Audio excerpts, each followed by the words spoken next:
नमस्कार दोस्तों। चलिए टॉप 300 की सीरीज़ को आगे बढ़ाते हैं, लेकिन कुछ बातें मैं आपको याद दिलाना चाहता हूँ। देखिए, एग्ज़ाम करीब है, ज़्यादा समय नहीं बचा है। पहली चीज़ जो आपको ध्यान में रखनी है वो ये है कि आप एकदम शांत मन से, मुस्कुराते हुए, हल्के मन से तैयारी करिए। बहुत सारे लोग उल्टा करते हैं, जब एग्ज़ाम करीब आता है तो बहुत अधिक प्रेशर में आके तैयारी करते हैं। इससे ना तैयारी होती है, ना उनका सिलेक्शन होता है, ऊपर से अपनी सेहत भी खराब कर लेते हैं। हर तरह से नुकसान होता है। लेकिन अगर आप खुश हैं, मन आपका शांत है, तो आपकी तैयारी भी अच्छी होगी, मूड भी अच्छा होगा, बढ़िया स्कोर करेंगे और सफल भी होंगे। ठीक है जी। दूसरी चीज़, ये कैसे होगा? मेरे कह देने से तो हो नहीं जाएगा कि हाँ सर ने कह दिया तो मज़ा आने लगा। इसका तरीका ये है कि अभी इतने कम समय में आप सबसे पहले वो पढ़िए जहाँ से प्रश्न पूछे जाने की सबसे ज़्यादा संभावना रहती है। इसका फ़ायदा ये है कि आपने वो तैयार कर लिया है जहाँ से प्रश्न पूछे जाएंगे या पूछे जाने की सबसे अधिक संभावना है। अगर लास्ट में आपके पास समय नहीं बचा तो भी आपका कोई नुकसान नहीं होगा। मान लेते हैं कि आपने जल्दी जल्दी ये पढ़ लिया, तैयार कर लिया, उसके बाद पर्याप्त समय आपके पास बच रहा है कि कुछ और चीज़ें देखी जा सकती हैं, तो थोड़ा सा बेसिक फिर से देख लीजिए। लेकिन अगर इस रास्ते पे आप चलते हैं और लास्ट में समय नहीं भी बचता है तो भी आप आराम से सिलेक्शन ले सकते हैं। ये दो बातें आप ध्यान रखिए, आराम से आप निकाल लेंगे। ठीक है जी।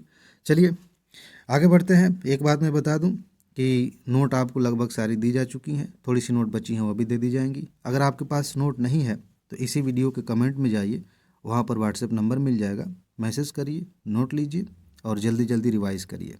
ठीक है जी। अब देखिए, आज का जो पहला टॉपिक है वो है कॉलेजियम सिस्टम पे। इस पे दो तरह के प्रश्न बनते हैं। एक प्रश्न होता है कंसेप्चुअल, कि कॉलेजियम व्यवस्था के बारे में आप क्या जानते हैं, और मेरे ख्याल से जिस तरह का ये टॉपिक है इस पे कंसेप्चुअल क्वेश्चन ही बनेगा। इसमें तथ्य बहुत कम है, लेकिन आगे चलकर कुछ ऐसे तथ्य भी हम देखेंगे इसी टॉपिक में जहाँ से प्रश्न बन सकते हैं। ठीक। कॉलेजियम सिस्टम क्या है? यहाँ पे कुछ बातें लिखी गई हैं, आपने नोट में पढ़ा होगा। मैं सिंपल से बता देता हूँ कि देखिए, सुप्रीम कोर्ट में जैसे मान लीजिए कि ये एक स्ट्रक्चर है, इसमें जब जजों की नियुक्ति होती है तो कौन नियुक्त करता? मान लेते हैं कि ये जज हैं सुप्रीम कोर्ट के। इसका एक सिस्टम बनाया गया है कि कुछ लोग मिल करके एक लिस्ट बनाएंगे, नाम उसमें होंगे, वो सजेस्ट करेंगे राष्ट्रपति साहब को, राष्ट्रपति जो है नियुक्त करते हैं। तो ये जो कुछ लोग हैं, ये कौन है अभी हम बात करेंगे, जो ये सजेशन दे रहे हैं, इन्होंने जो व्यवस्था बनाई है उसी को ही कॉलेजियम कहा जाता है। बात समझ में आ गई? अब इसके बारे में थोड़ा सा विस्तार से जान लेंगे। ये देखिए, कुछ मामले आए थे तो उधर जाने की ज़रूरत नहीं है। कॉलेजियम सिस्टम और इसका विकास, इसके बारे में समझते हैं। मैंने आपको बता दिया नियुक्ति और स्थानांतरण की प्रणाली है, तो मैंने सिर्फ नियुक्ति की बात की। अगर ट्रांसफ़र करना है किसी जज को एक जगह से मतलब एक न्यायालय से, जैसे मान लीजिए कि हाई कोर्ट के जज हैं इलाहाबाद हाई कोर्ट में, उनको अगर चेन्नई हाई कोर्ट में भेजना है तो उसके लिए भी कॉलेजियम सिस्टम के तहत ही सारी प्रक्रिया होती है। इसमें क्या होता है, ये जो प्रणाली है, जो संसद के किसी अधिनियम या संविधान के प्रावधान द्वारा नहीं बल्कि सर्वोच्च न्यायालय के निर्णयों के माध्यम से विकसित हुई है। और यहीं पर यूपीएससी का एक ट्रिक है जो बार बार यूपीएससी पूछती है। जैसे मान लीजिए पूछ लिया यूपीएससी ने, एक लाइन बना दिया कि कॉलेजियम सिस्टम संविधान के इस अनुच्छेद के तहत है। मान लेते हैं अनुच्छेद भी नहीं लिख दिया, सिर्फ लिख दिया कि संविधान के प्रावधानों के तहत कॉलेजियम व्यवस्था बनाई गई थी, या संसद में कानून इसके लिए पारित किया गया था। तो इस बारीकी पर जब हम ध्यान नहीं देते हैं और ऊपर ऊपर सिर्फ इतना जानते हैं कि हाँ इस सिस्टम में नियुक्ति होती है, स्थानांतरण होता है, तो हमसे गलतियाँ होंगी, क्योंकि ये एक ही लाइन है। ध्यान से देखिए, एक ही लाइन है लेकिन इसके कई हिस्से हैं। पहले हिस्से में बता दिया गया कि ये किससे संबंधित है, आपको मज़ा आ गया कि हाँ ठीक है, इतना तो समझ में आ गया। लेकिन असली बात जहाँ से यूपीएससी लाइन बनाती है वो यहाँ पर है कि भाई ये व्यवस्था बनी कैसे है। संविधान में ऐसी कोई बात नहीं थी कि इस तरीके से नियुक्ति होनी चाहिए। बहुत सारी बातें हैं न्यायाधीशों के बारे में, सुप्रीम कोर्ट, हाई कोर्ट्स के बारे में, लेकिन नियुक्ति और स्थानांतरण की जो प्रणाली है जिसको हम कॉलेजियम कह रहे हैं, इसके बारे में संविधान में ऐसा प्रावधान नहीं है। संसद ने भी ऐसी कोई बात नहीं कही है, कानून नहीं बनाया है, बल्कि ये सुप्रीम कोर्ट के निर्णयों के माध्यम से विकसित हुई है। समय के साथ सुप्रीम कोर्ट के बहुत सारे फैसले आए हैं, आगे अभी हम देखेंगे, उनके माध्यम से ये व्यवस्था विकसित हुई है। ये आपको समझना है। और किसी भी टॉपिक में यही चीज़ें जब आप पकड़ने लगते हैं तो आपके लिए चीज़ें आसान हो जाती हैं। अब अनुच्छेदों की बात कर लेते हैं। अनुच्छेद 124(2) और 217 सर्वोच्च न्यायालय और उच्च न्यायालयों में न्यायाधीशों की नियुक्ति से संबंधित है। कंफ्यूज नहीं होना। नियुक्ति के लिए उनको पद से हटाने के लिए बाकायदा संविधान में प्रावधान है, लेकिन नियुक्ति का जो तरीका बनाया गया है, कॉलेजियम सिस्टम बनाया गया है, उसके लिए प्रावधान नहीं है। और यहीं पर ट्रिक है, यहीं पर एक स्कोप है जहां पर आप फिसल सकते हैं। मेरा काम यही है कि मैं आपको याद दिलाऊं कि कहाँ पर पेंच है, कहाँ पर ध्यान देने की ज़रूरत है। आप कहेंगे कि सर हमने तो पढ़ा है कि अनुच्छेद इसमें है 124 में, बहुत सारे अनुच्छेद हैं। यूपीएससी ने डायरेक्ट मेरे ख्याल से 142 पे क्वेश्चन पूछ लिया था सुप्रीम कोर्ट का।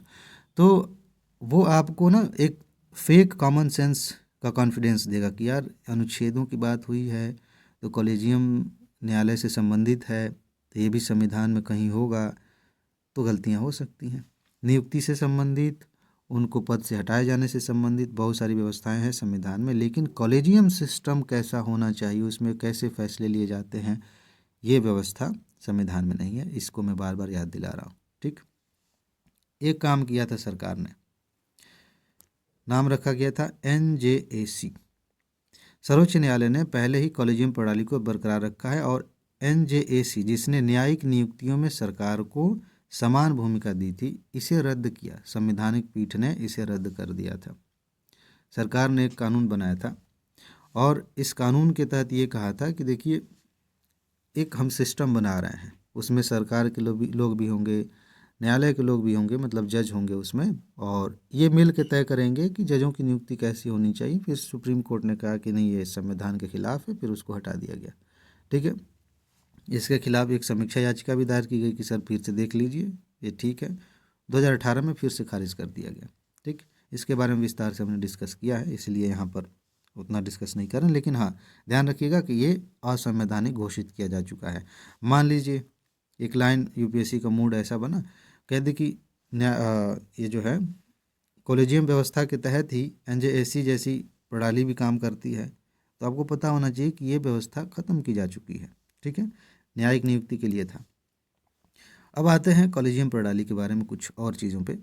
देखिए, यह उच्च न्यायालय और उच्चतम न्यायालय में कई बार ऐसा हो सकता है कि आप कंफ्यूज हो जाएं कि कॉलेजियम प्रणाली सिर्फ सुप्रीम कोर्ट के लिए है।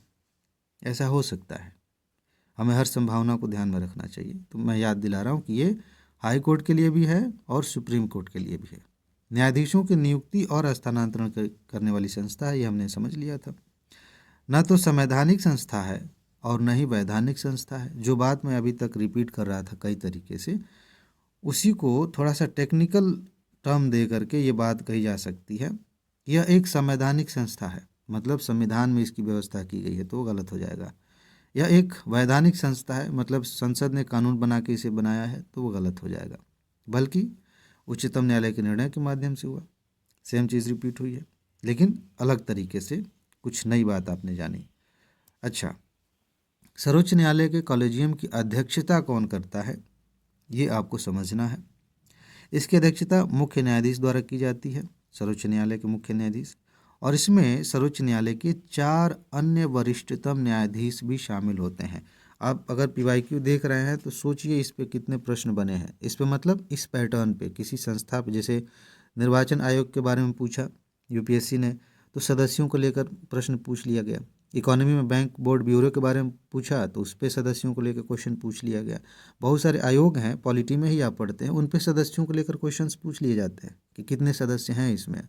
तो ध्यान रखने वाली बात यह है कि एक होंगे अध्यक्ष, ठीक, और 4 अन्य वरिष्ठतम न्यायाधीश इसमें शामिल होते हैं।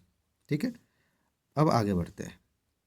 कुछ मामले आए, अभी हम बार बार कह रहे थे कि अलग अलग मामलों से ये व्यवस्था विकसित हुई है, बनी है, तो वो मामले कौन से थे, उनको नाम दिया गया न्यायाधीश मामला। ठीक है, प्रथम न्यायाधीश मामला, द्वितीय न्यायाधीश मामला, इसको जज केस भी कहते हैं। तो पहले मामला आया था 1981 में। अब इसमें क्या बात कही गई थी, इसे लेकर अलग से एक क्वेश्चन, फैक्चुअल क्वेश्चन यूपीएससी पूछ सकती है।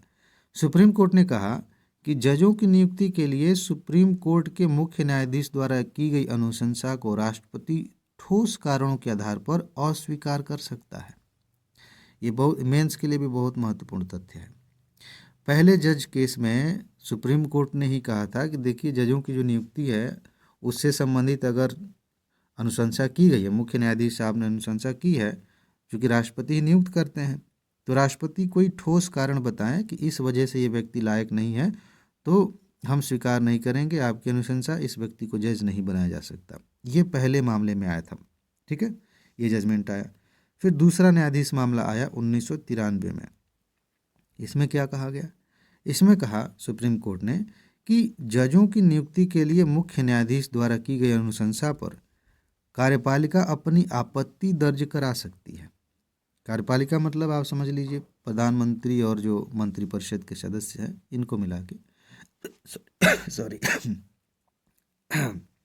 हाँ, कार्यपालिका की आपत्ति के बाद मुख्य न्यायाधीश कार्यपालिका की आपत्ति को स्वीकार करें या अस्वीकार करें, दोनों ही स्थितियों में उसका निर्णय कार्यपालिका पर बाध्यकारी होगा। इसमें थोड़ी सी चीज़ें अलग हो रही हैं। अब देखिए एक बात मैंने अभी कही उसमें कन्फ्यूजन हो सकती है, मैं बीच में खांसी आ गई तो लिंक टूट गया। मैं कह रहा था कि कार्यपालिका का क्या मतलब है। कार्यपालिका के जो प्रधान हैं, सरकार के जो प्रधान है वो राष्ट्रपति ही हैं, ठीक है ना। मैंने बताया था आपको कि राष्ट्रपति विधायिका के अभिन्न अंग भी हैं और उधर कार्यपालिका के मुख्य प्रधान भी। वो अलग है कि उनको बस एक सांकेतिक रूप में यूज़ किया जाता है, असली पावर प्रधानमंत्री और मंत्रिपरिषद के पास है। लेकिन अभी जब कार्यपालिका की बात हो रही है तो इसमें राष्ट्रपति को पहले लाइन में खड़ा करिए, सबसे आगे, ठीक है ना। तो इसमें यह है कि कार्यपालिका अपनी आपत्ति दे कि भाई आपने जो नाम सुझाए हैं हमें ठीक नहीं लग रहा है, लेकिन आगे चल के क्या होगा कि ये आपत्ति आने के बाद मुख्य न्यायाधीश कार्यपालिका की आपत्ति को स्वीकार करें या अस्वीकार करें। मुख्य न्यायाधीश के पास गया, उन्होंने कहा कि ठीक है भाई आप सही कह रहे हैं, हम दूसरी लिस्ट भेजते हैं, तो भी कार्यपालिका उस पर कुछ नहीं कहेगी। सरकार सीधे सीधे समझिए, सरकार कुछ नहीं कहेगी। और अगर कह दे कि नहीं नहीं आप अपने मन से क्यों कह रहे हैं कि ठीक नहीं, हमने जांचा है भाई, हमने देखा है और ये योग्य व्यक्ति हैं, इन्हें जज बनाया जाना चाहिए, तो हम आपकी अनुशंसा को स्वीकार जो है नहीं करते, अस्वीकार करते हैं, तो ये भी कार्यपालिका पर बाध्यकारी होगा। यानी कि हर हालत में कोर्ट की बात, मुख्य न्यायाधीश की बात माननी पड़ेगी, ठीक। अच्छा, इस निर्णय में सर्वोच्च न्यायालय ने कहा कि यह अनुशंसा मुख्य न्यायाधीश की व्यक्तिगत राय नहीं होगी। कॉलेजियम व्यवस्था हम बात कर रहे हैं ना, तो सिर्फ मुख्य न्यायाधीश अकेले अकेले नहीं कहेंगे कि हाँ ठीक है कि नहीं ठीक है, बल्कि सर्वोच्च न्यायालय के 2 वरिष्ठतम न्यायाधीशों से परामर्श लेने के बाद ये बात कही जानी चाहिए। ये जो 4 सदस्य हैं ये भी अचानक से नहीं आए हैं, ठीक है ना। धीरे धीरे उसमें पहले मुख्य न्यायाधीश ही सलाह देते थे राष्ट्रपति को, फिर कहा गया कि नहीं 2 और भी होने चाहिए। भाई आप अपने मन से कह रहे हैं, हो सकता है कि आप पक्षपात कर दें, तो 2 होने चाहिए और न्यायाधीश उनसे परामर्श लेके भेजी जानी चाहिए। तीसरा मामला आया था 1998 में। इसमें क्या हुआ? सुप्रीम कोर्ट ने मुख्य न्यायाधीश को जजों की नियुक्ति और स्थानांतरण के मामले में अनुशंसा करने से पहले उच्चतम न्यायालय के 4 अन्य वरिष्ठतम जजों से परामर्श करना होगा। बन गया कॉलेजियम जो अभी चल रहा है कि जो मुख्य न्यायाधीश हैं वो तो होंगे ही, 4 अन्य न्यायाधीश भी होंगे। अब ये सिस्टम बनेगा, ये आपस में राय करेंगे, लिस्ट भेजेंगे, फिर राष्ट्रपति नियुक्त करेंगे, ठीक है। बात समझ में आ गई? अगर नहीं समझ में आई होगी तो फिर से एक बार सुनिएगा। मेरे ख्याल से इतना सिंपल तरीके से हम चल रहे हैं, आपको समझ में आ ही जानी चाहिए बात। अब आते हैं, भाई कॉलेजियम जुड़ा हुआ है नियुक्ति से, तो नियुक्ति में भी कुछ टेक्निकल बातें होती हैं जो आपको पता होना चाहिए। और देखिए अभी 2024 में ही 75 साल पूरे हुए थे शायद इस सुप्रीम कोर्ट की स्थापना के। तो किसी न किसी वजह से, किसी न किसी तरीके से आप मान के चलिए कि 1 या 2 प्रश्न यूपीएससी प्रीलिम्स 2025 में न्यायपालिका से आने ही आने हैं। आप इसको चाहे कुछ भी कर लीजिए, कितना भी भाग लीजिए, बच नहीं सकते। आपके पास एक चारा है कि आप इसे अच्छे से तैयार कर सकते हैं। मैंने एक तरह से क्वेश्चन आउट किया हुआ है, ये मैं घमंड से नहीं कह रहा हूँ भाई। 31 सालों का विश्लेषण किया है क्वेश्चंस का, 4 सालों से सबूत दिखा रहे हैं, तो ऐसे तो है नहीं कि बस हवा में कह दे रहे हैं। ये पैटर्न है, पैटर्न की मांग है कि यहाँ से क्वेश्चन पूछा जाएगा। कहाँ से पूछेंगे भाई? ये महत्वपूर्ण टॉपिक है, हमारे देश का बहुत अहम हिस्सा है हमारी व्यवस्था का, और ये इसके लिए एक खास कह सकते हैं कि क्या कहें, एक खास उपलब्धि भी है कि इतने साल हो गए, बढ़िया से सब चल रहा है, इसका विकास हो रहा है लगातार, तो यहाँ से क्वेश्चन तो आना ही है, ठीक है ना। तो अब नियुक्तियों पे बात करते हैं। सर्वोच्च न्यायालय के मुख्य न्यायाधीश और अन्य जजों की नियुक्ति किसके द्वारा की जाती है? राष्ट्रपति के द्वारा की जाती है। मैं आपसे पूछ रहा हूँ, अभी ज़रा जाके कमेंट में लिखिएगा कि उच्च न्यायालय के न्यायाधीशों की नियुक्ति किसके द्वारा की जाती है। दो ऑप्शन है, 50-50% आप गेस करिए, चाहे जैसे भी करिए। ये सर्वोच्च न्यायालय की बात है। उच्च न्यायालय के न्यायाधीश की नियुक्ति कौन करता है, राष्ट्रपति या राज्यपाल? ठीक है, आप बताइए। आगे हो सकता है इसी में मैं क्लियर कर दूं, लेकिन आप बताइए उसको। इसमें बहुत सारी बातें हैं जो आपको जाननी चाहिए। मुख्य न्यायाधीश की नियुक्ति से संबंधित कई विवादों के बाद अब मुख्य न्यायाधीश की नियुक्ति वरिष्ठता के आधार पर होती है। ध्यान दीजिए, हम बात कर रहे हैं कॉलेजियम व्यवस्था की। कॉलेजियम व्यवस्था में नियुक्ति के लिए लिस्ट भेजी जाती है और उसके हिसाब से नियुक्ति होती है। लेकिन जब मुख्य न्यायाधीश की बारी आती है, अब यहाँ भी यूपीएससी के लिए एक स्कोप है कि आपको बहुत प्यार से एकदम फिसलन वाला एक सेंटेंस बना के दे दे और आप फिसल जाएं। गड़बड़ी हो जाती है ऐसे। यही हम कहते हैं बिटवीन द लाइन देखना, यहाँ जो लिखी हुई बात नहीं है उसे भी समझना। देखिए, अभी हम कॉलेजियम की बात कर रहे हैं, उसमें भाई 4 लोग हैं, एक मुख्य न्यायाधीश है, मिल के लिस्ट दे रहे हैं, राष्ट्रपति को नियुक्त कर रहे हैं, जब बढ़िया चल रहा है, ठीक है। एक मिनट, सॉरी, फिर से खांसी आने वाली थी तो मैंने रोक दिया। तो हाँ, हम ये समझ रहे हैं, एक ट्रिक समझ रहे हैं यहाँ पे यूपीएससी जहाँ खेल सकती है, कि अभी हम कॉलेजियम व्यवस्था में देख रहे हैं कि ये नियुक्ति की प्रक्रिया, स्थानांतरण की प्रक्रिया है। और यहाँ भी हमने देख लिया कि सर्वोच्च न्यायालय के जो मुख्य न्यायाधीश हैं उनकी भी नियुक्ति और अन्य जजों की नियुक्ति राष्ट्रपति करते हैं। तो इसमें एक भ्रम पैदा हो सकता है कि मुख्य न्यायाधीश की नियुक्ति भी कॉलेजियम के तहत ऐसे ही करके होती होगी और किसी को भी बनाया जा सकता है। उसको यूपीएससी आप जानते ही हैं, इसी लाइन को कितने स्मार्ट तरीके से लिखेगी कि लगेगा कि बड़ा भारी है और या फिर बड़ा साधारण सा है और उसमें खेल हो जाएगा। समझने वाली बात यह है कि हमारे यहाँ एक परंपरा है, बीच में तोड़ी गई थी, इंदिरा गांधी की सरकार थी उसके आसपास ये परंपरा तोड़ी गई थी, लेकिन नॉर्मली ये तब से चलती आ रही है, उसके पहले भी चल रही थी।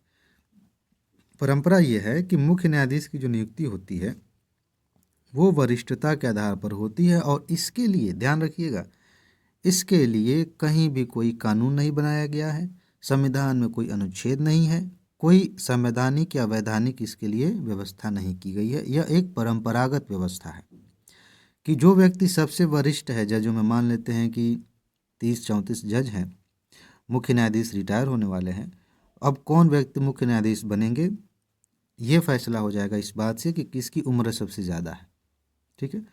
अब मैंने जो नोट दी है पॉलिटी की, उसमें मैंने पूरा बताया है कि देखिए, इसमें नियुक्ति के लिए कोई लोअर लिमिट नहीं है कि कम से कम इतना होना चाहिए एज, उसके बाद से आप जो है न्यायाधीश बन सकते हैं, लेकिन अपर लिमिट है कि आप इतने उम्र के बाद रिटायर हो जाएंगे। इस तरह की बातें हमने की हैं, वहाँ से आप इसको जब जोड़ेंगे तो कुछ और बातें क्लियर हो जाएंगी, लेकिन हम इस मुद्दे पर फोकस करते हैं। समझ में आ गई बात कि मुख्य न्यायाधीश के लिए, उनकी नियुक्ति के लिए वरिष्ठता वाला काम चल रहा है, ये परंपरा चल रही है। यहाँ भी कुछ बातें अर्थात करके लिखी हैं। उच्चतम न्यायालय के मुख्य न्यायाधीश के रूप में उच्चतम न्यायालय के सबसे वरिष्ठ न्यायाधीश की नियुक्ति की जाती है, बात तो वही है। अब देखिए, अन्य न्यायाधीशों की नियुक्ति कैसे होती है, यहाँ हम कुछ चीज़ें अभी देखेंगे। देखिए, सर्वोच्च न्यायालय में न्यायाधीशों की नियुक्ति के लिए मुख्य न्यायाधीश सर्वोच्च न्यायालय के 4 अन्य वरिष्ठतम जजों से परामर्श करने के बाद इनको सिफारिश भेजेगा। ये वही बात है जो हम कॉलेजियम की बात कर रहे हैं। यदि 5 में से 2 न्यायाधीश किसी व्यक्ति की नियुक्ति का विरोध करें तो उनके नाम की सिफारिश राष्ट्रपति को नहीं भेजी जाएगी। ये 5 में से 2 किसकी बात हो रही है, कॉलेजियम की। एक तो मुख्य जज हैं, ठीक है, और बाकी 4 और हैं, 5 हो गए ना। तो उन 5 में से अगर 2 किसी व्यक्ति की नियुक्ति का विरोध करें तो वो नाम राष्ट्रपति को नहीं भेजी जाएगी। अब यहाँ समझने वाली बात क्या है, 5 में से 2 विरोध कर रहे हैं, इसका मतलब है कि 3 उसके पक्ष में है, यानी कि बहुमत से तो फैसला उसके पक्ष में ही है।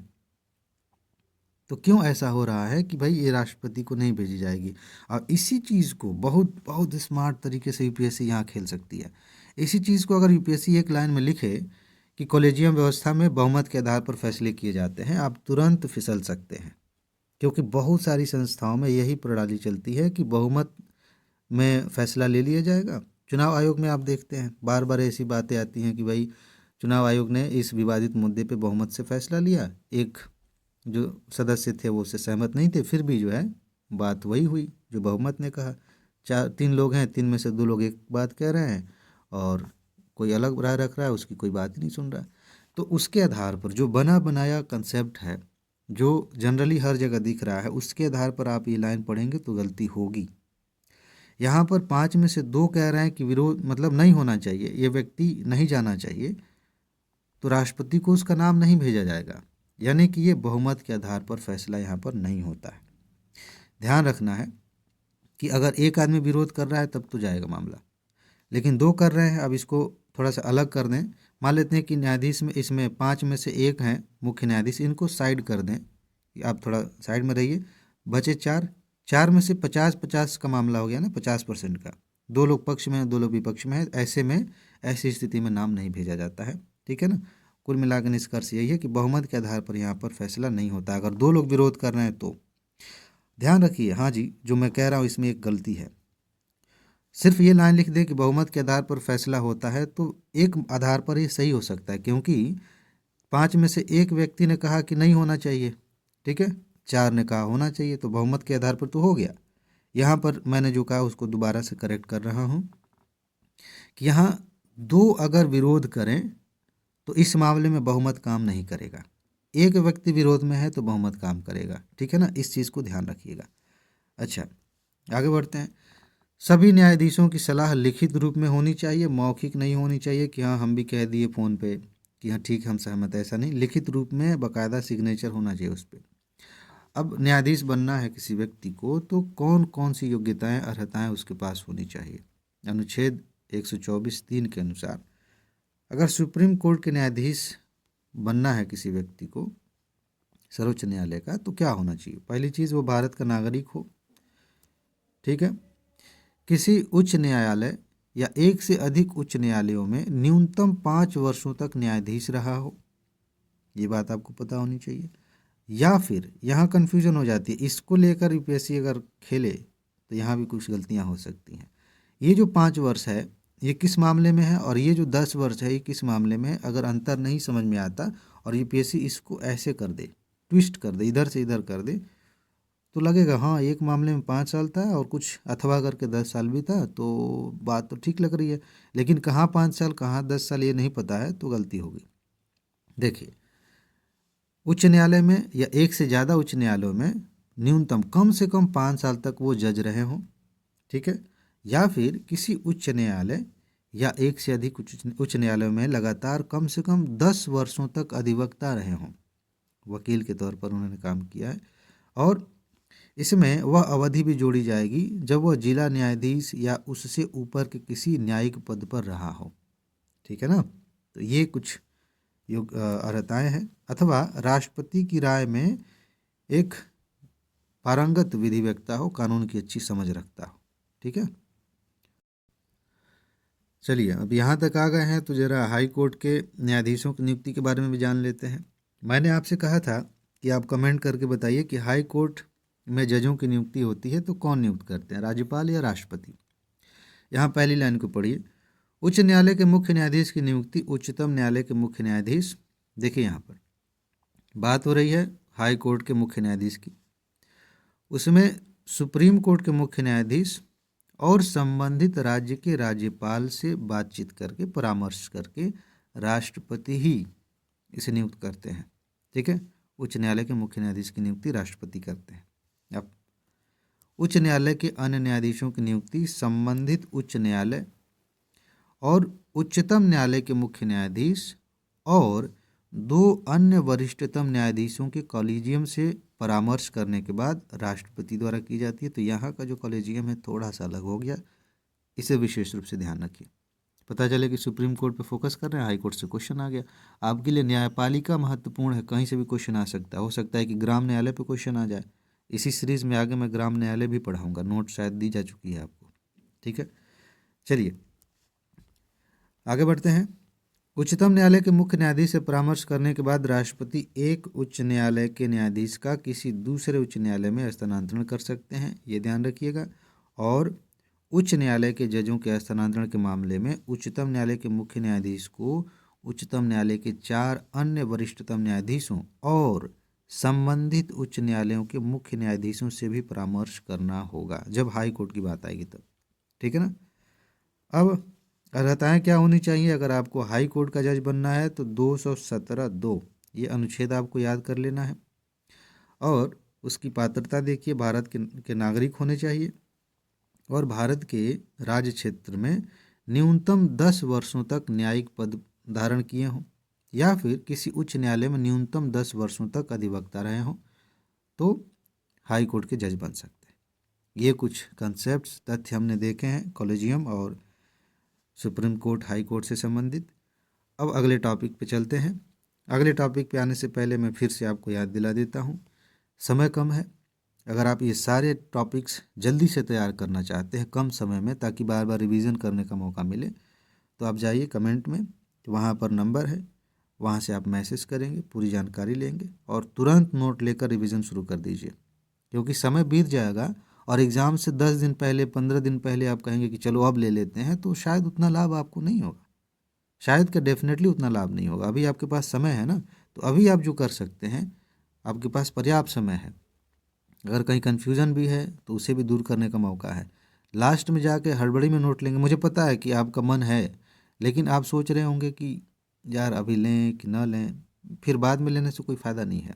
ठीक है ना, उतना लाभ तो नहीं मिलेगा। इसीलिए आपको अभी नोट ले लेना चाहिए और अच्छे से तैयार कर लेना चाहिए। फिलहाल ये रेशम कपास पे संकट आया है, ये समझिए बहुत यूनिक टॉपिक है और यहाँ से क्वेश्चन पूछे जाने की संभावना क्यों है अभी समझ में आ जाएगा। देखिए, हर साल जब ये मैं बात कहता हूँ ना, जब देखिए किसी भी क्वेश्चन के बारे में जब मैं कहूँ कि हर साल ये चीज़ हो रही है, तो आप इसको हल्के में मत लीजिए। उसके पीछे तर्क होता है, उसके पीछे तथ्य होता है, सबूत होता है कि मैं क्यों कह रहा हूँ। हर साल यूपीएससी 2 से 3, कभी कभी 4 प्रश्न वनस्पतियों पर पूछ रही है। वनस्पति से मेरा मतलब है, कभी कभी भूगोल के तहत वनस्पतियों की बात हो जाएगी, कभी पर्यावरण के तहत वनस्पतियों की विशेषताओं की बात हो जाएगी, कभी ऐसी वनस्पतियों की बात होगी, पेड़ पौधों की बात होगी जो संकट में है या फिर जिनका महत्व बहुत ज़्यादा है। ठीक है, उसी तरह की बात आज हम करने वाले हैं इस टॉपिक में और बहुत महत्वपूर्ण है। राजस्थान से बात की शुरुआत हो रही है। वहाँ पे राजस्थान में आदिवासी जो है वो धार्मिक परंपराओं, विशेषकर होलिका दहन अनुष्ठानों में अत्यधिक उपयोग करने के कारण रेशम कपास के पेड़, जिसको हम इस नाम से पुकारते हैं, नॉर्मली ये नहीं पूछा जाता है जो वैज्ञानिक नाम होता है, कभी कभी पूछ लिया जाए, तो बाम्बैक्स सीबा एल, ये इसका नाम है, ये खतरे में आ गया है। इसे किस नाम से पुकारा जाता है? जैसे आपने सहजन, आप देखा होगा सहजन, उसकी सब्जी भी बनती है, उसमें जो फर लगता है ऐसे लकड़ी जैसा पतला पतला, तो उस पे क्वेश्चन यूपीएससी ने पूछ लिया था, उसके अलग अलग नाम कोष्टक में भी दे रखे थे। ठीक, तो इसे क्या क्या कहते हैं? इसे सेमल कहते हैं कहीं पे, भारतीय कपोक वृक्ष भी कहते हैं इसको, और संस्कृत में शालमली कहते हैं। अब इनमें से किसी को भी पकड़ ले यूपीएससी और क्वेश्चन बना दे, और आपने सब कुछ पढ़ा है लेकिन ये नहीं पता है कि इसके नाम अलग अलग हैं, कौन है, तब तो गड़बड़ हो जाएगा। ठीक है, तो ये नाम भी आपको पता होने चाहिए जो महत्वपूर्ण टॉपिक्स होते हैं। अब देखिए इसमें क्या है मामला। आदिवासी लोग होलिका में इस वृक्ष को जलाने के कार्य को एक पुण्य अनुष्ठान के रूप में देखते हैं। होलिका दहन होता है ना होली के समय पे, तो उन्हें लगता है कि इस पेड़ को जब हम जलाएंगे तो पुण्य होगा, बहुत अच्छी बात है ये। ठीक है, उससे ये खतरे में आ गया है। बाकी कुछ आंकड़े हैं 2009 में क्या हुआ, इतने पेड़ों को काट कर आग लगा दी गई, ये सारी चीज़ें हैं, लेकिन वहाँ से प्रश्न नहीं पूछा जाएगा, इसकी विशेषताओं पे क्वेश्चन पूछा जाएगा कि ये किस तरह का पेड़ है। मुख्य रूप से नम पर्णपाती और अर्ध सदाबहार जंगलों में, मैदानी इलाकों में भी पाया जाता है, राजस्थान से शुरू हुआ है तो नॉर्मली आपके दिमाग में रहेगा कि ये तो रेगिस्तानी क्षेत्रों में पाया जाता है, तो उसकी वजह से हो सकता है कि आप फिसल जाएं और दिमाग में वो बिठा लें कि ये सिर्फ उधर ही पाया जाता है। नम पर्णपाती अर्ध सदाबहार जंगलों में भी ये पाया जाता है। हमारे यहाँ यूपी में भी आप देखेंगे कि पूर्वांचल से लेकर के उधर पश्चिम की तरफ भी पाया जाता है, तो ये इसका विस्तार है ठीक ठाक उत्तर भारत में। अच्छा, भारत में वृक्षों की प्रजाति आमतौर पर अंडमान और निकोबार द्वीप, ध्यान दीजिए, असम, बिहार, केरल, मध्य प्रदेश, महाराष्ट्र, उड़ीसा, पंजाब, राजस्थान, उत्तर प्रदेश में मिलती है। यानी कि आप मोटे तौर पे कह सकते हैं कि भारत के ठीक ठाक क्षेत्र में ये प्रजाति फैली हुई है। ओके, अब देखिए इसका महत्व क्यों है, क्यों ये और ज़्यादा महत्वपूर्ण हो गया है। यह पेड़ औषधीय महत्व का भी है। इस शब्द को लेकर यूपीएससी ने कई प्रश्न बनाए हैं कि इसका औषधीय महत्व है कि नहीं, ध्यान रखने वाली बात है। इसकी जड़ों और फूलों का उपयोग इनके उत्तेजक, कसैले और हेमोस्टैटिक गुणों के लिए किया जाता है। इसका उपयोग कामोत्तेजक, दस्त को रोकने, दिल को मजबूत करने और सूजन को कम करने, पेचिश का इलाज करने और बुखार दूर करने के लिए किया जाता है। मुझे ध्यान आ रहा है, जब मैं छोटा बच्चा था तो पता नहीं मुझे क्या दिक्कत हुई थी, इसकी छाल जो है, उसकी छाल का वो निकाल के रस मुझे पिलाया गया था। बाद में मुझे जब जैसे जैसे मैं बड़ा हुआ तो पता चला कि अच्छा ये सेमल का पेड़ है। एक मिनट, चलिए जी आगे बढ़ते हैं।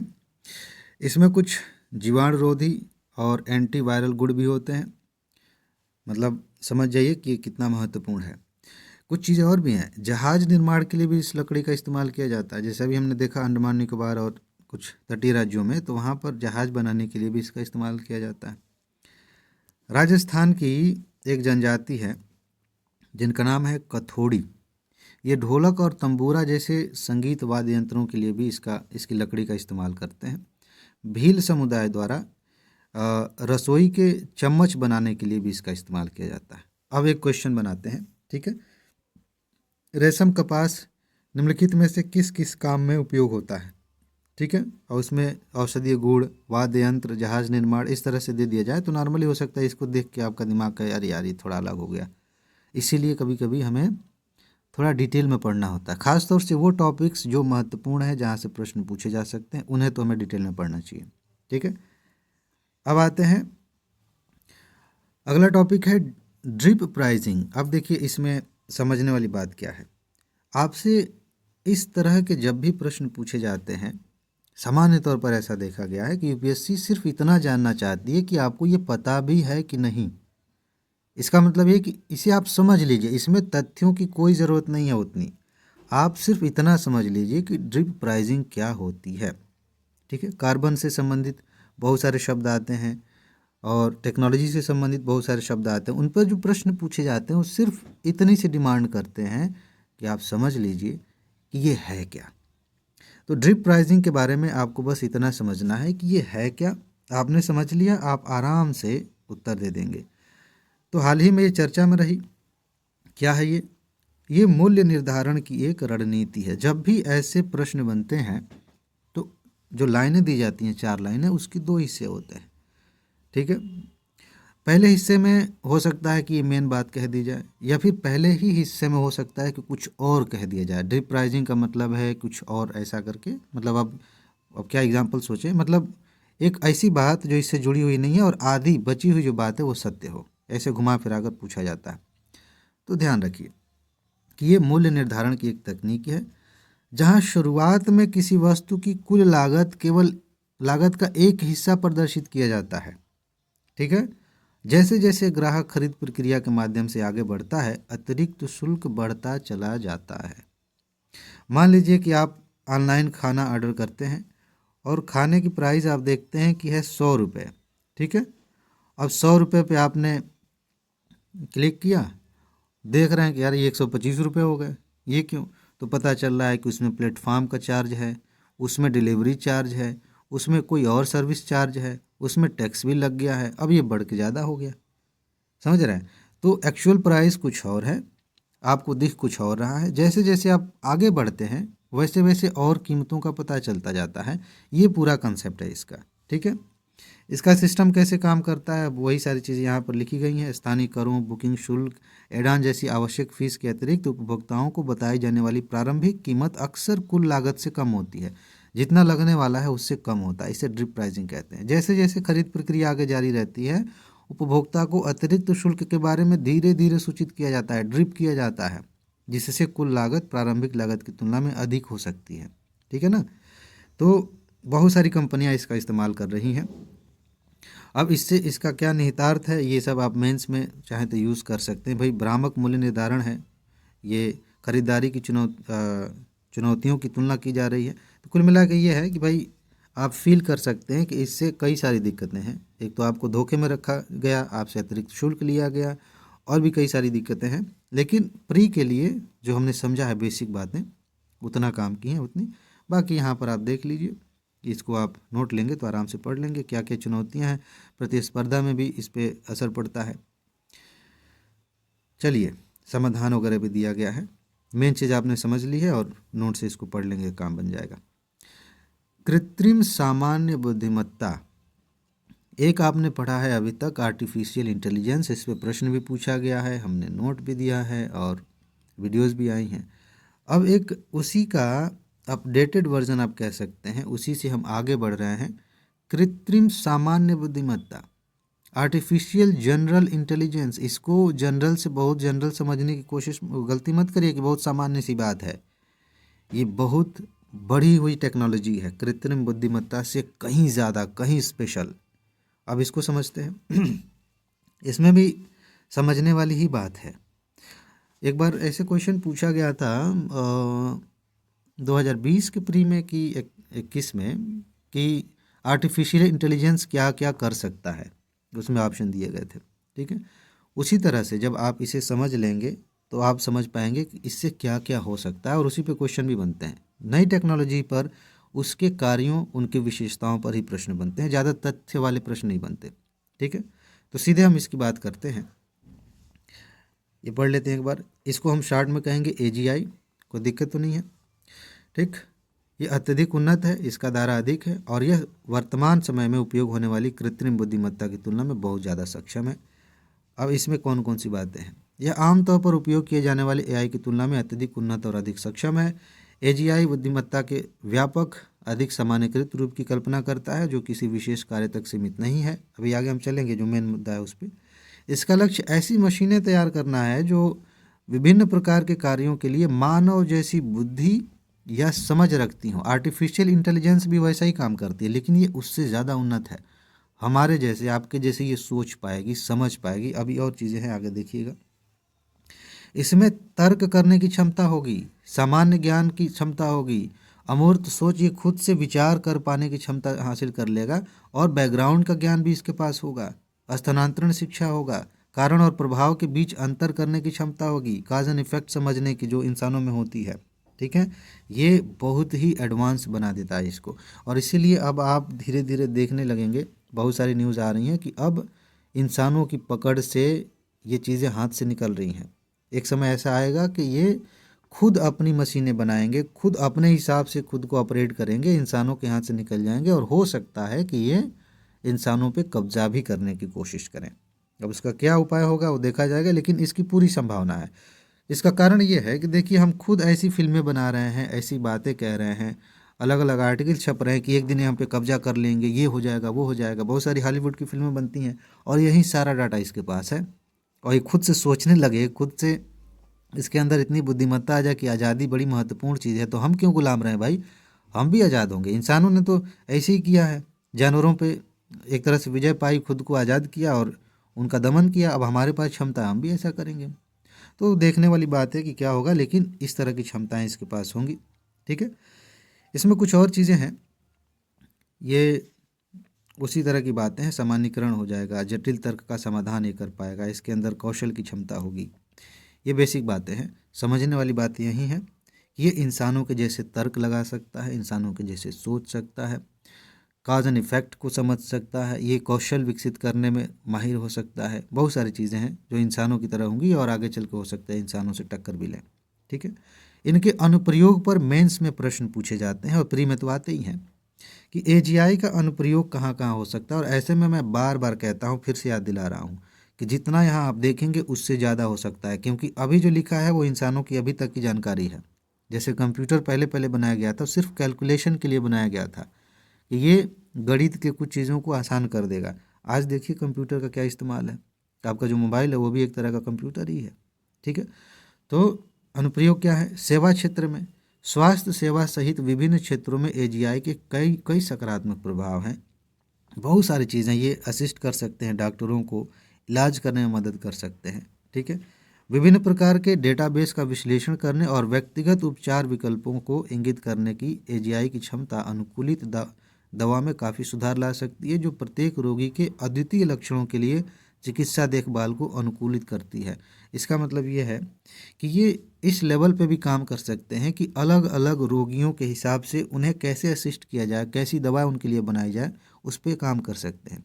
इंसान ये सब काम करेंगे तो उसके लिए बहुत समय लगेगा, बहुत ज़्यादा डेटाबेस का एनालिसिस करना पड़ेगा। उसमें भी कई बार हम जिसको ह्यूमन एरर कहते हैं वो समस्या आ जाती है। मशीनों के साथ ये थोड़ी कम होती है। ठीक है ना।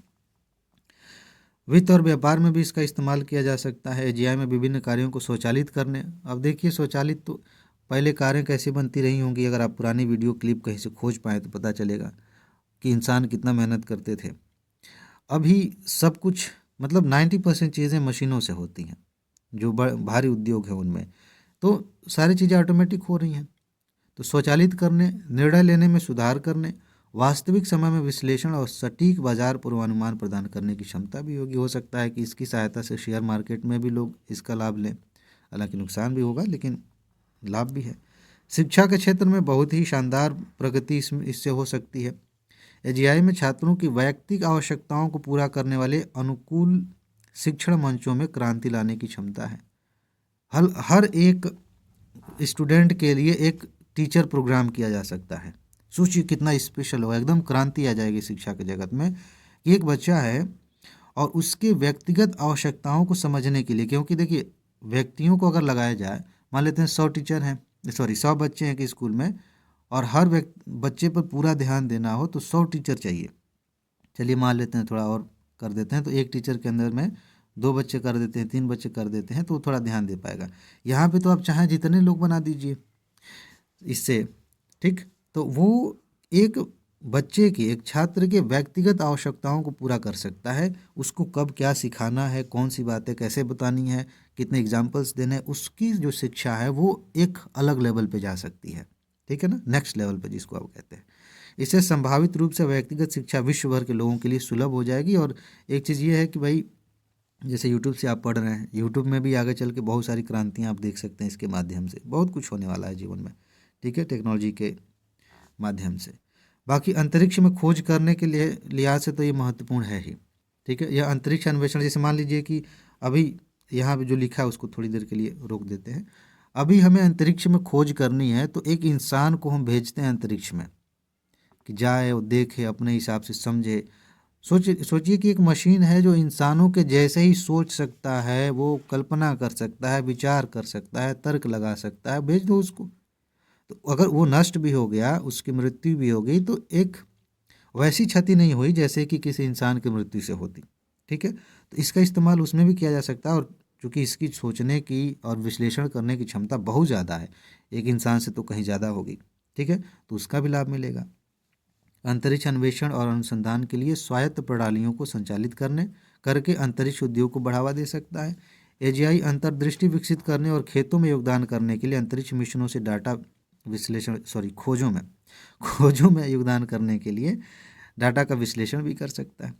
सैन्य और रक्षा के लिए भी इसका इस्तेमाल किया जाता है। बहुत सारे आप देख रहे हैं कि फिल्मों में इस्तेमाल होते हैं वो रोबोट लड़ने के लिए। सिर्फ उतनी सी बात नहीं है, जो ऑपरेशंस होते हैं उन ऑपरेशंस को भी लीड करने में इसका इस्तेमाल किया जा सकता है। एजीआई का विशिष्ट उपयोग निगरानी, सैन्य भागीदारी, युद्ध के मैदान पर वास्तविक समय की रणनीतियों और युद्ध प्रणालियों को बढ़ावा देना, इसमें शामिल किया जा सकता है। कृत्रिम बुद्धिमत्ता क्या है, इसके बारे में आप जानते हैं, थोड़ा सा फिर से बता देते हैं। एआई जो है ये कंप्यूटर विज्ञान के एक व्यापक क्षेत्र को संदर्भित करता है जहां मशीनों को उन विशेष कार्यों को संपादित करने के लिए डिज़ाइन किया जाता है जिनको क्रियान्वित करने के लिए आमतौर पर सामान्य बुद्धि या समझ की आवश्यकता होती है। तो आर्टिफिशियल इंटेलिजेंस से हम काम करा लेते हैं। इनमें भाषाओं का अनुवाद करना, छवियों की पहचान करना, निर्णय लेना, ये सब शामिल होता है। ठीक है, अभी इन्हें संकीर्ण या कमज़ोर एआई भी कहा जा रहा है। अभी अभी हमने कहना शुरू किया, जब पहले आया था तो ये अपने आप में, जैसे हम इसका भौकाल बना रहे हैं AGI का, वैसे इसका भी भौकाल था कि ये हो सकता है, वो हो सकता है। लेकिन ध्यान रहे कि अगर AI नहीं आया होता तो जिसकी हम बात कर रहे थे वो भी नहीं आया होता। एक के बाद एक सीढ़ी दर सीढ़ी हम चढ़ते जाते हैं, विकास होता जाता है, यही प्रक्रिया है। ठीक है, तो इसे कमज़ोर AI भी कहा जाता है क्योंकि वे कुछ कार्यों में बहुत अच्छे हैं लेकिन इनकी संज्ञानात्मक जो क्षमताएं हैं वो सीमित हैं। ये AI प्रौद्योगिकियां कुछ कार्यों और पूर्व निर्धारित उद्देश्यों के लिए अनुकूलित हैं। ठीक है, उदाहरण के लिए कुछ चीज़ें यहाँ पर दी गई हैं। चैटबॉट है, इसके बारे में आपने सुना होगा। अनुशंसा प्रणाली होती है, छवि की पहचान करना, और कुछ उपकरण इसके बनाए जाते हैं, जैसे ChatGPT आपने सुना होगा, गूगल बर्ड का नाम सुना होगा, चैटबॉट नाम सुना होगा, ये सब इसी के हिस्से हैं AI के। अब हम आते हैं प्रशासनिक स्पेक्ट्रम आवंटन के मामले पर।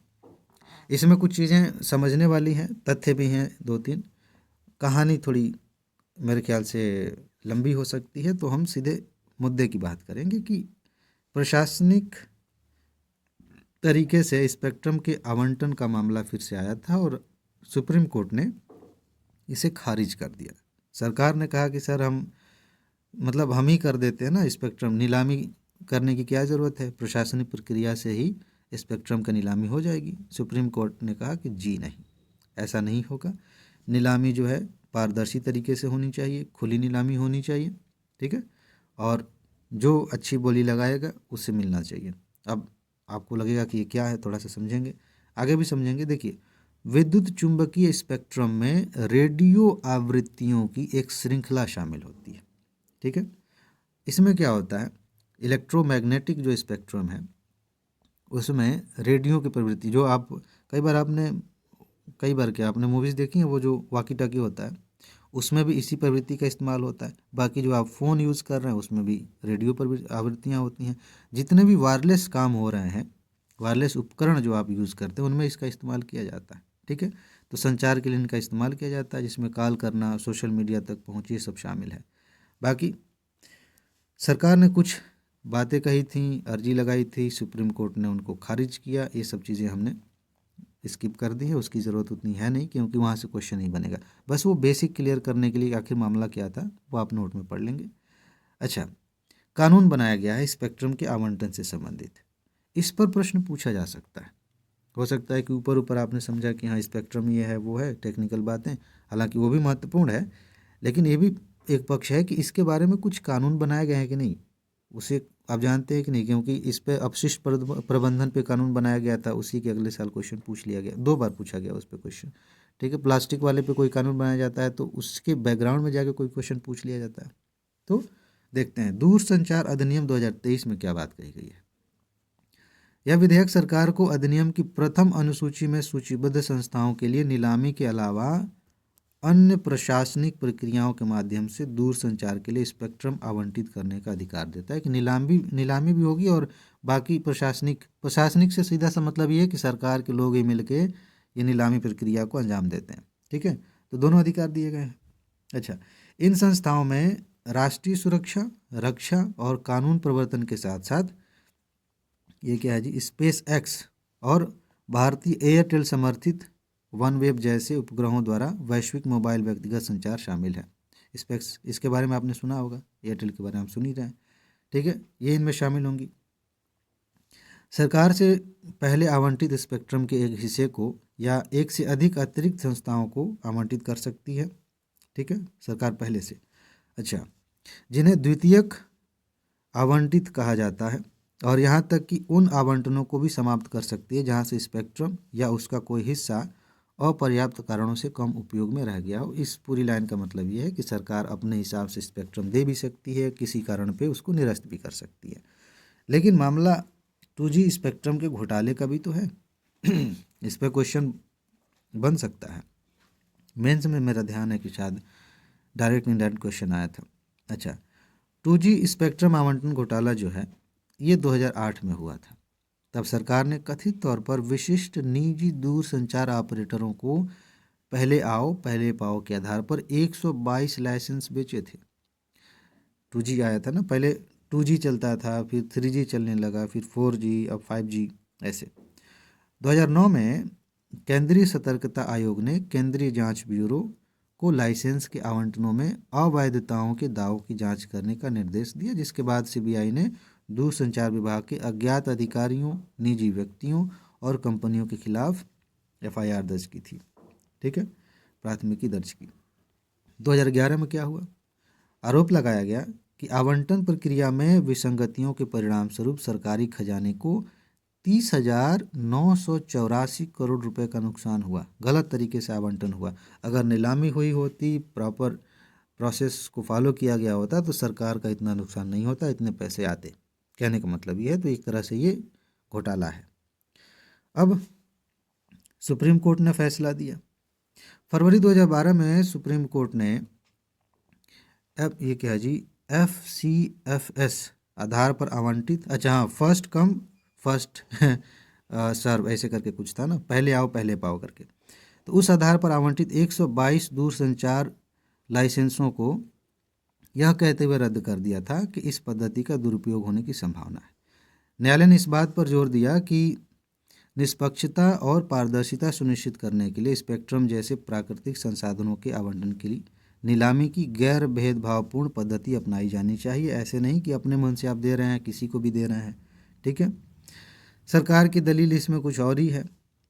सरकार की दलील पढ़ने की ज़रूरत नहीं है, बस इतना है कि वो दलील खोटी है, सुप्रीम कोर्ट ने उसे निरस्त कर दिया है। तो उस पर दिमाग लगाएंगे तो कन्फ्यूजन हो सकती है, तब लगेगा कि सरकार की बात ठीक है। सुप्रीम कोर्ट ने कह दिया कि नहीं नहीं नहीं, हम नहीं मानेंगे आपकी बात, आप पारदर्शी तरीके से नीलामी कराइए, तो हो गई बात। इसको आप एक बार पढ़ के समझ सकते हैं।